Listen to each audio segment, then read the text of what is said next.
Shalom, selamat pagi hari ini, Sabtu 2 Agustus tahun 2025.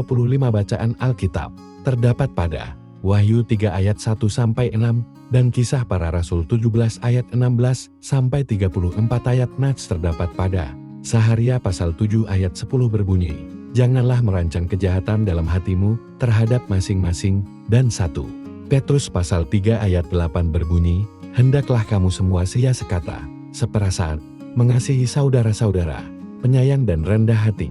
Renungan berjudul, membangun komunitas kasih. Gereja bukan sekadar gedung atau perkumpulan orang-orang beribadah bersama. Gereja merupakan satu kesatuan tubuh Kristus yang dibangun di atas dasar kasih, sebagaimana Kristus telah mempersatukan kita di dalam kasih-Nya. Namun, di tengah hiruk-pikuk dunia yang seringkali diwarnai oleh kejahatan dan individualistik, sesungguhnya kita dipanggil sebagai sesama dan saudara yang menciptakan suatu komunitas yang penuh kasih dengan tindakan yang nyata. Untuk itu, firman Tuhan hari ini berkata, janganlah merancang kejahatan dalam hatimu terhadap masing-masing. Nats ini merupakan teguran Allah kepada bangsa Israel, karena mereka telah melupakan esensi dari perintah Tuhan. Mereka menjalankan ritual keagamaan, puasa dan persembahan, namun hati mereka jauh dari Allah. Mereka gagal menunjukkan belas kasih kepada sesama, terutama kepada mereka yang lemah dan rentan. Dalam situasi seperti itulah, Nabi Zaharia menegaskan pentingnya menjaga hati dari segala niat yang jahat. Dasarnya ialah kasih. Kasih dimulai dari kemurnian hati untuk tidak merancangkan kejahatan atau kerugian bagi orang lain.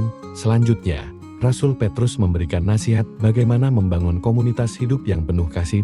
YAKNI, hendaklah kamu semua sia sekata, seperasaan, mengasihi saudara-saudara, penyayang dan rendah hati. Petrus mengatakan kepada jemaat Tuhan untuk hidup dalam kesatuan hati dan pikiran. Ini bukan berarti semua orang harus berpikir sama persis, namun yang dimaksudkan ialah memiliki visi, misi dan tujuan yang sama dalam Kristus, yakni sia sekata.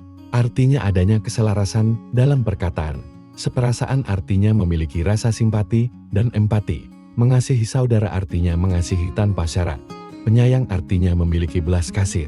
Murah hati, mengampuni, dan rendah hati artinya saling menghargai dan menerima dalam setiap kelemahan. Apakah kita masih membangun komunitas kasih dalam keluarga, gereja dan masyarakat? Kita dipanggil untuk tidak hanya melakukan ritual-ritual keagamaan, abai kepada sesama dan lingkungan kita, namun sesungguhnya kita dipanggil untuk membangun komunitas yang di dalamnya ada kasih, persaudaraan, persatuan, dan kerendahan hati. Karena ibadah kita yang sejati ialah berbuat kasih yang mewujudkan harmoni dan kedamaian. Tuhan menolong kita. Amin. Doa. Tuhan, kami telah menerima kasih-Mu yang mempersatukan kami dengan Engkau. Ajarlah kami Tuhan, dan kami mau belajar untuk membangun komunitas yang penuh kasih dan damai. Amin. Ditulis oleh Vikaris Somenifati Hia. Salam bumi bersukacita dalam damai sejahtera. Terima kasih.